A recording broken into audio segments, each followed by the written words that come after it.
Hello, my dear friends. My dear friends, I am once again back with a very important poem from William Butler Yeats, popularly or lovingly known as W.B. Yeats, a very important poet from Ireland. The poet, come politician, come a playwright, assist, so on and so forth.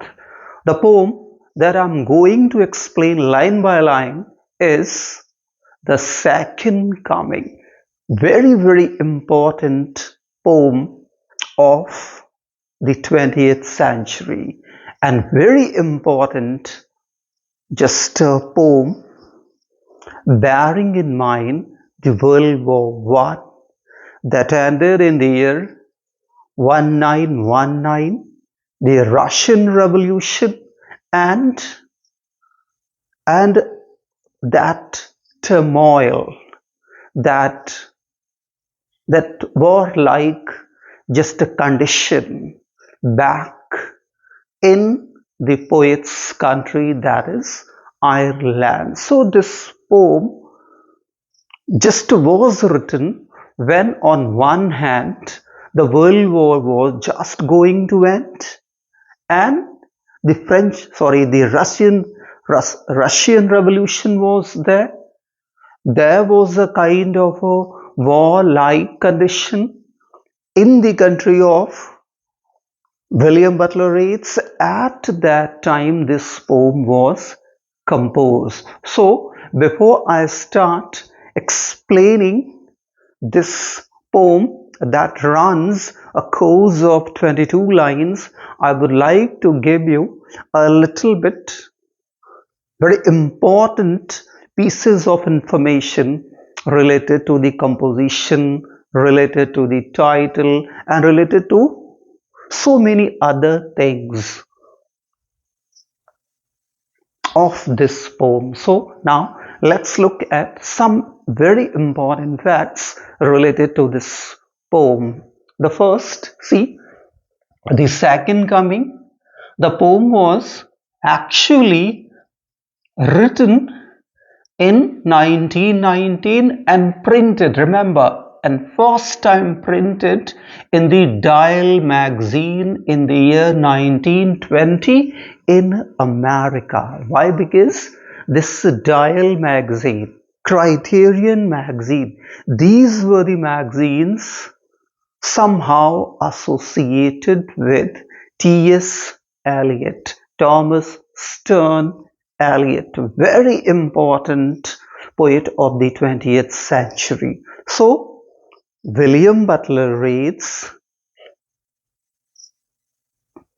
popularly or lovingly known as W.B. Yeats, was composing or was working on this poem in the year 1919 when the world wars were just going to end. Russian Revolution was there. There was a war of freedom in his own country. And in the same year, means 1919, the poem was first printed in the Dial magazine associated with T.S. Eliot. Later on, remember, very important, later on, this poem was published in Yeats's collection of poems, sorry, just titled Michael Roberts and the Dancer in the year 1921. Remember that. First, the poem was published in the year it was composed, that is 1919, in the Dial magazine in America. Then, this poem just became the part of the collection of poems of W.B. Yeats titled Michael Robert and the Dancer in the year 1921. Next very important fact, when for the first time this poem was printed, this poem did not have this title, but instead the title of the poem was Second Birth. But later on, in the later edition, the title was changed and the title became what? The Second Coming instead of Second Birth. Next very important thing, the title of the poem is taken from the New Testament, where there is a such kind of mention. The second coming means associated with the coming of Jesus Christ once again in this world to redeem the people of this world from their sin. So the title of the poem comes from the New Testament. Next very important fact, so many authors of the bygone years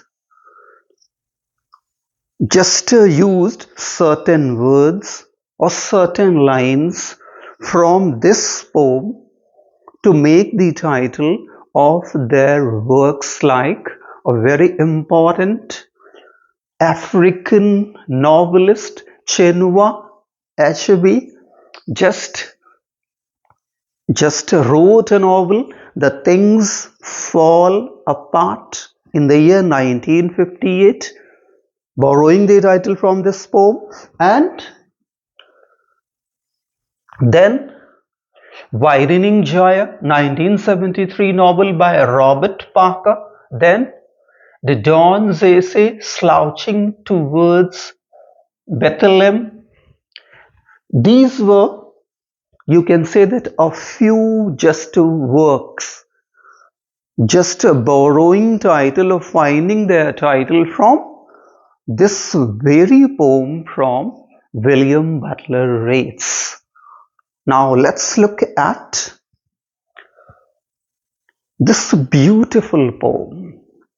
How does this poem indirectly speak volume about that nightmarish just World War I, Russian Revolution, and that war of freedom back in the country of William Butler Yeats.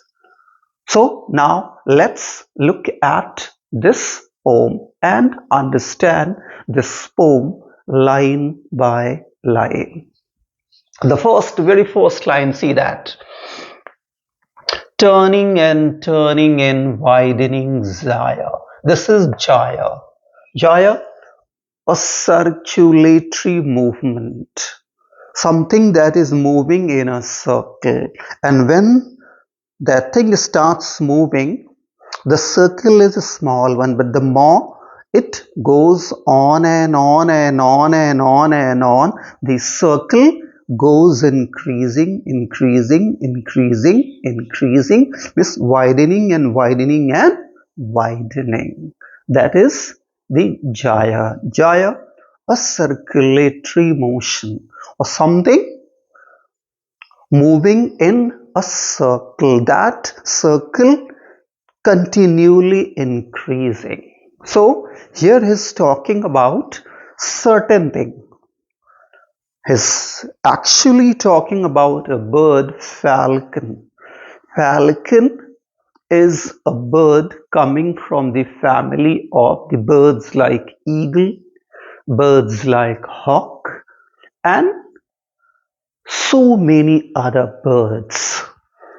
Those birds actually used in the medieval time for hunting. These birds were kept as the pet and trained for hunting. So the setting of the poem, we can say medieval time. Why? Because here the poet is speaking, or the speaker of the poem is speaking about the bird falcon, a hunting bird, a trained bird, trained by its master, called falconer. This bird is now this bird now launches itself into a flight with a circulatory movement, starts moving, starts flying, and flying in a circle. The more it is going high and high away from the master, the circle goes widening and wide. The circle goes wider and wider and wider, and a time comes that the bird, the falcon, goes so far away from its master that the master loses control over the bird. See what happens. See, turning and turning in the widening gyre, the falcon cannot hear the falconer. Falconer, the master. Falcon, a trained hunting bird from the family of hawk, eagle, and so many others. So this bird starts flying, and when the bird starts flying and moving in a circle, that circle goes wider and wider and wider, and with that goes away and away and away from its master. And a time comes that the bird goes so far away from its master that the bird cannot hear the commanding call of its master. Why? Because the distance increases so much between them. It's all because of that.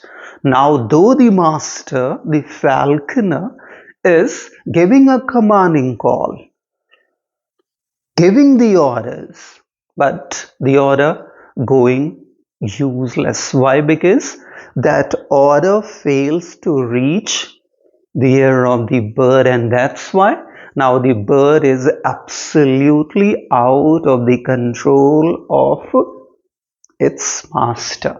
Same was the situation and condition in the world at that time, when most of the European nations were in the ocean of that bloody world war that had swallowed thousands and lakhs of lives of the innocent people. Why?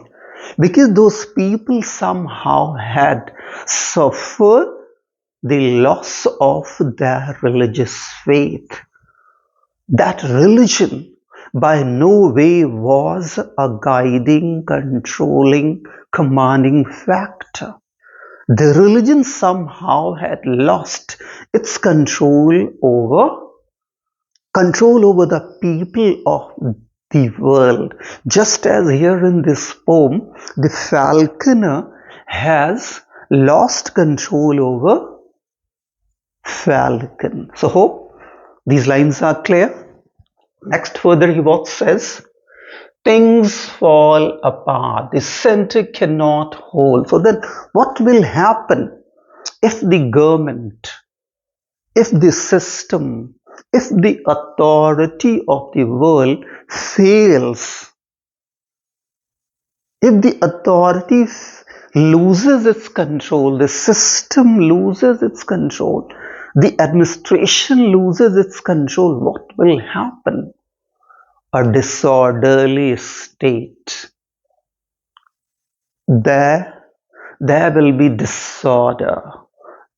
there will be chaotic situation. People will be seen fighting just like the just wild animals in the jungle.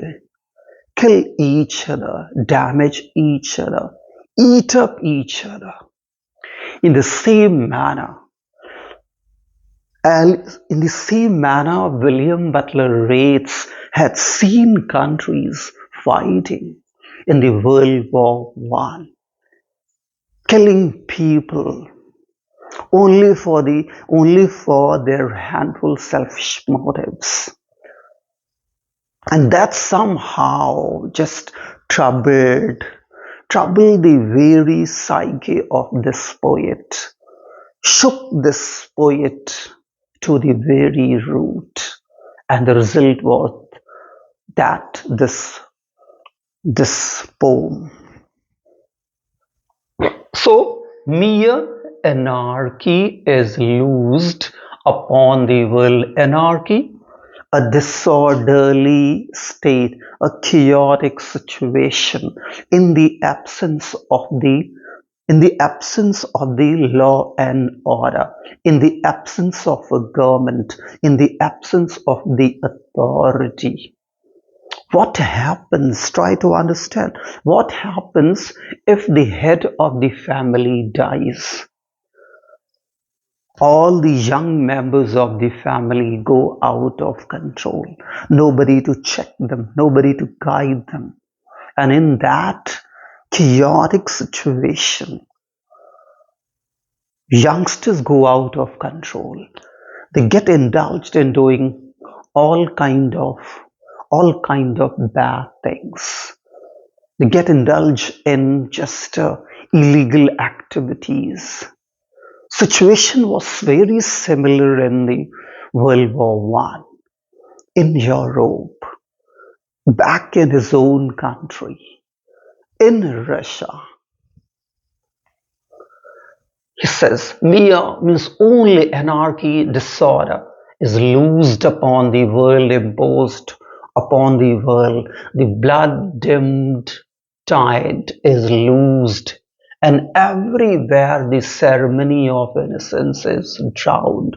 So see what happened. What will happen if there is no government, if the government of a country fails, if the system or the administration of a place fails, anti-social elements will take control, will start butchering, will start doing what they please to do.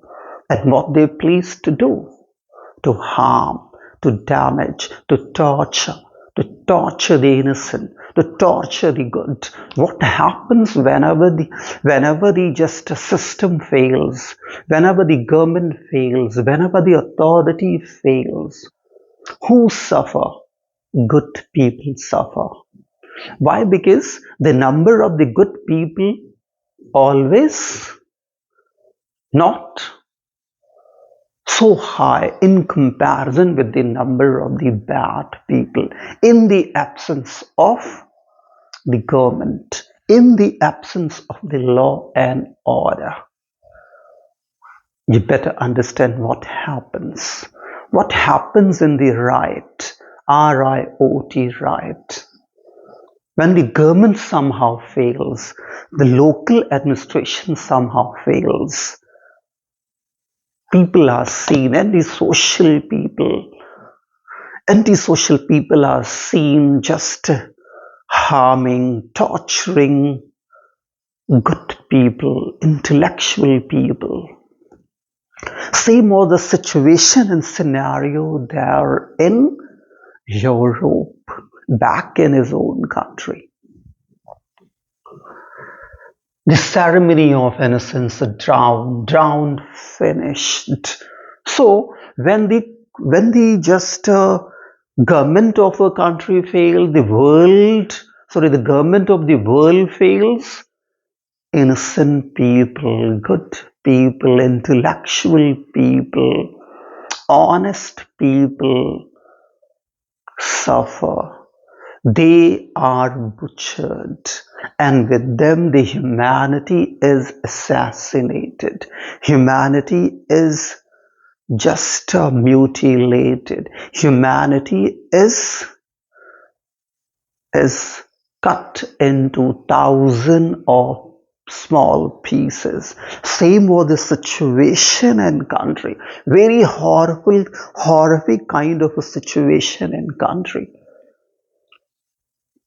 You can see just a William Butler Yeats contemplating on these issues in this poem. Then A Prayer for My Daughter. Then 1919, one long poem. Then so many other, Easter 1916 probably, so many other poems. These, these poems of, of William Butler Yeats somehow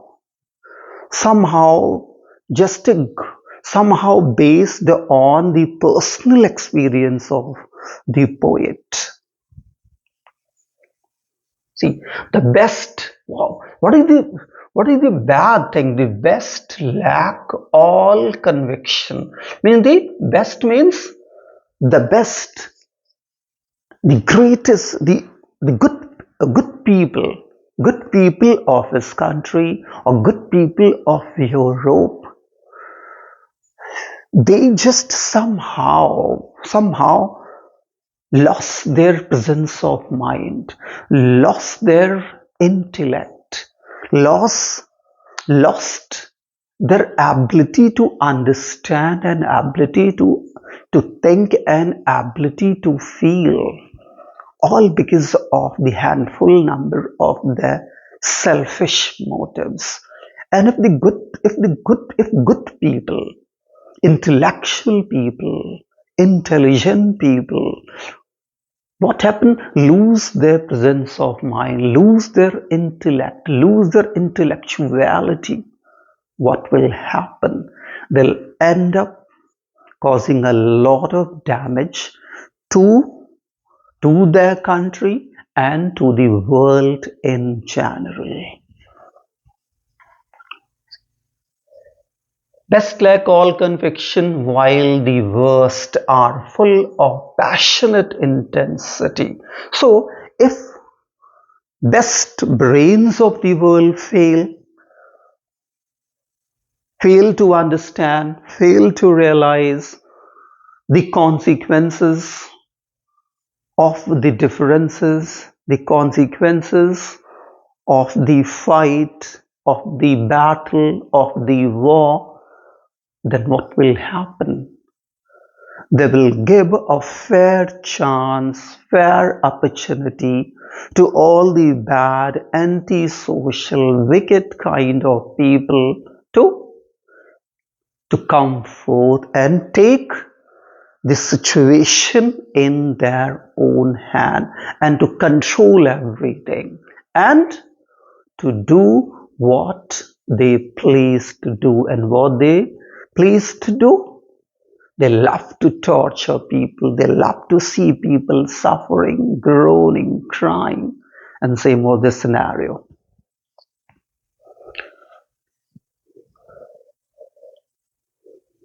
Surely,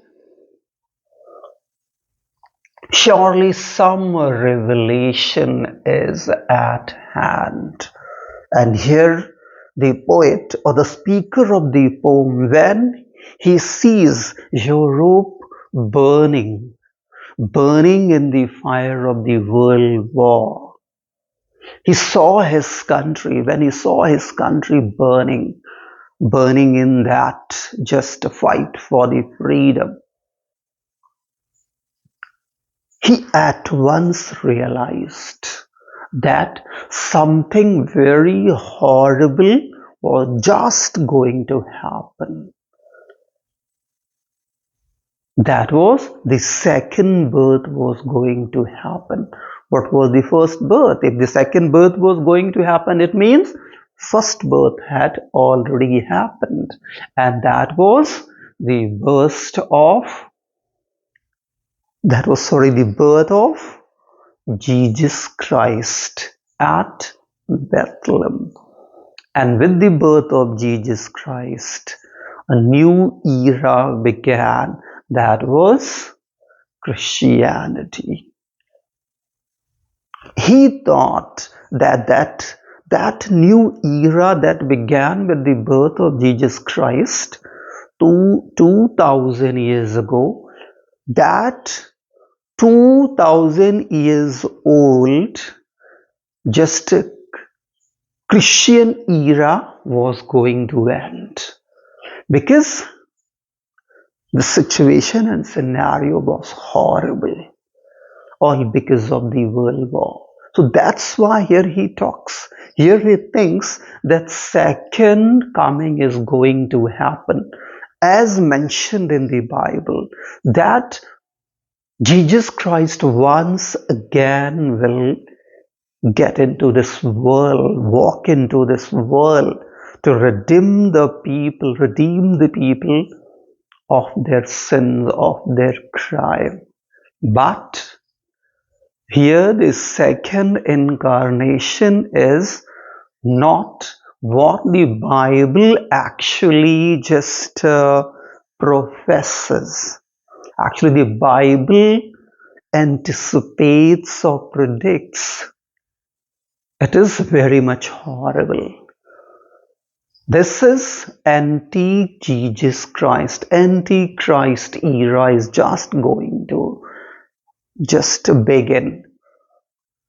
A very different kind of incarnation is going to take place, same place where with the birth of Jesus Christ, Christianity began.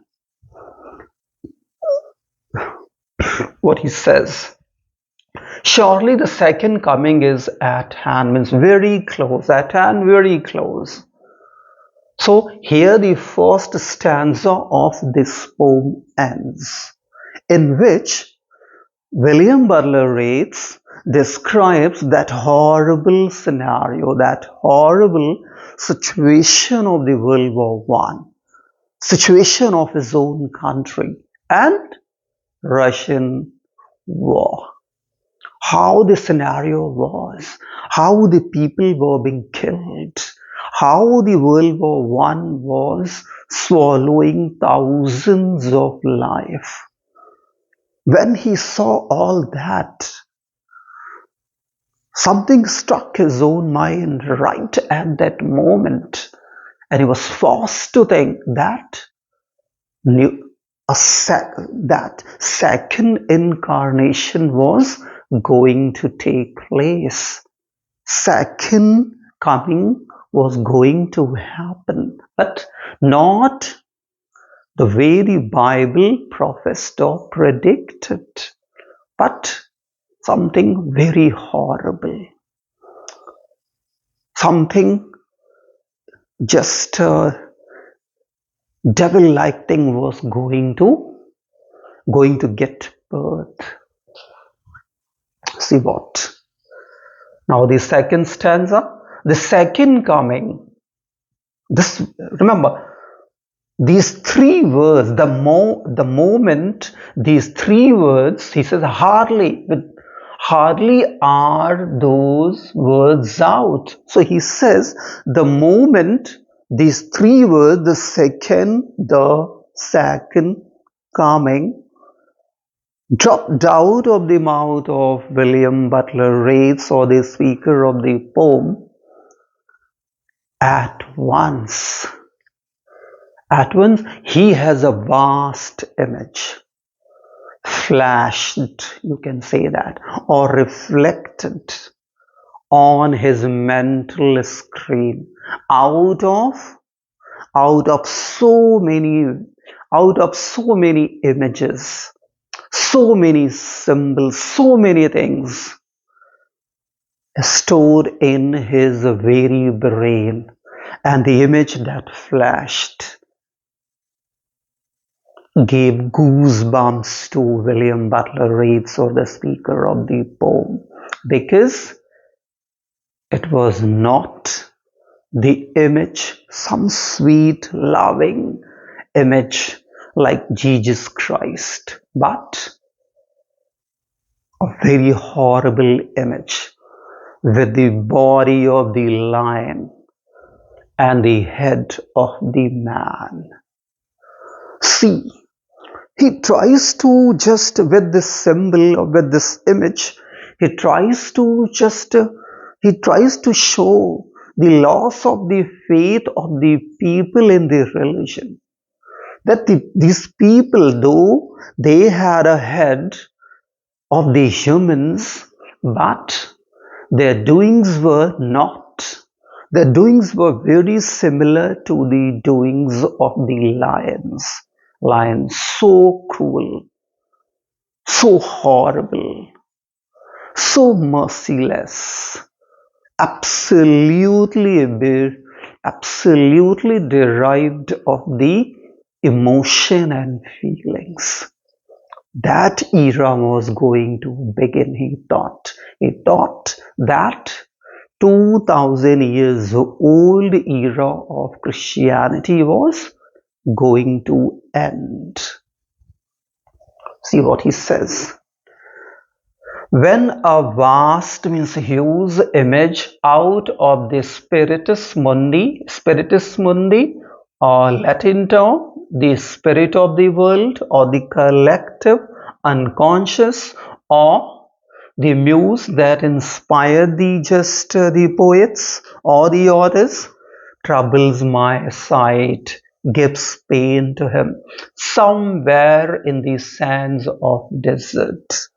A sheep with the lion, this is lion's apostrophe is lion's body and the head of a man, a gaze, a look, blank, absolutely without emotion, pitiless, no feeling, like the sun. So how does the glare of the sun, how does the sun look? Absolutely emotionless, absolutely without the animation. That creature with the body of the lion and the head of the man looked. No emotion, no feeling, no softness in the eyes of that creature. That William Butler Yeats saw, probably. He had that kind of a vision with his open eyes. And what he saw in the vision, that creature with the body of the lion, hair of the man, moving somewhere in the desert, in the direction of the Bethlehem. That Antichrist was to just going to replace Jesus Christ, replace that era that began with the birth of Jesus Christ, is moving its slow thighs. So see how beautiful a shape, yes, a gaze, blank and pitiless like the sun. So you can say this a gaze blank. So here see comparison between the just eyes of this creature and the sun. So simile. But if you say the pitiless sun, how can the sun be pitiless? So on one hand simile, because comparison happens. On the other hand, sun is called pitiless. It means personification. Sun is personified, is moving its slow thighs, while all about it, all around that creature, it stands for that creature with the body of the lion, hair of the man, real shadows of the indignant, very angry desert birds, and all around this horrible creature with the body of the lion, hair of the man, the speaker of the poem can see can see the shadows of the angry desert birds flying all around it. Somehow they have some kind of understanding about that horrible era that was just going to begin with this birth of the Antichrist.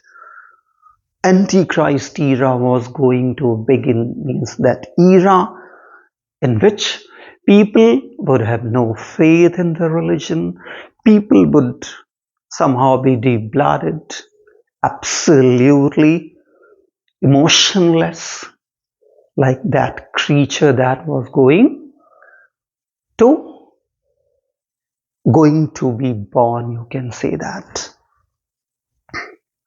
The darkness drops again and again, it becomes dark. But now I know. So, for a moment, something flashes out of the spiritus mundi. He sees that image of an animal, very different animal, with the body of the lion, head of the man, somewhere in the desert, moving its thighs in the direction of the Bethlehem. After that, it becomes dark. But now he knows what is going to happen. Now he knows incarnation is going to happen. But this incarnation would not be like that incarnation of Jesus Christ, who shed his blood for the good of the humanity. Why? Because people, Europeans, had lost their faith in their religion. Religion by no way was in the position to guide them, hold them together. Somehow the God had failed to get a hold of these people. Somehow falcon stands for the humans, falcon a god, and falcon got so far away from the falconer, means God, that the God can no longer control, check them on their right path. He says that 20 centuries of stony sleep, and now he talks about that 2000 years of the Christianity. And for that 2000 years of Christianity, that beast with the body of the lion, head of the man, was in a kind of a sound sleep. But now somebody has what? Somebody has rocked the cradle and woke that demon. And now that demon is moving in the direction of Bethlehem. See, were wax disturbed to nightmare by a rocking cradle that just a thing, you see this, in which we put the baby to sleep, kind of a swing. And what rough beast, horrible beast animal. It's our come round at last, and now the time has come that this beast will be born, will be given birth, and with that Antichrist era will begin. Absolutely horrible. Slouches, moves in a very lazy and lethargic manner towards Bethlehem to be born.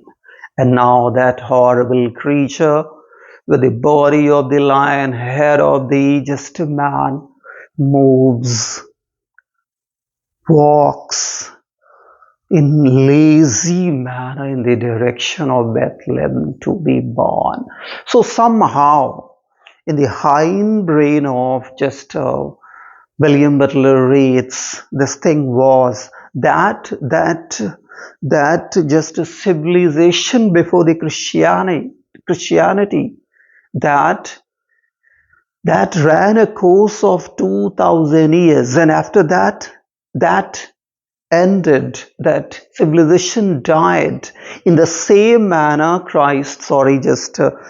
Yeats thought that since the just Christianity, this Christian era was going to complete its 2000 years, he thought that after completing these two circles of 2000 years, one circle 1000 years, this Christian era was going to end, and a new era was going to begin. And that new era, absolutely horrible. So, hope, my dear friends, this beautiful poem of William Butler Yeats would absolutely be clear to you now. Provided that you find some complications, do let me know, friends.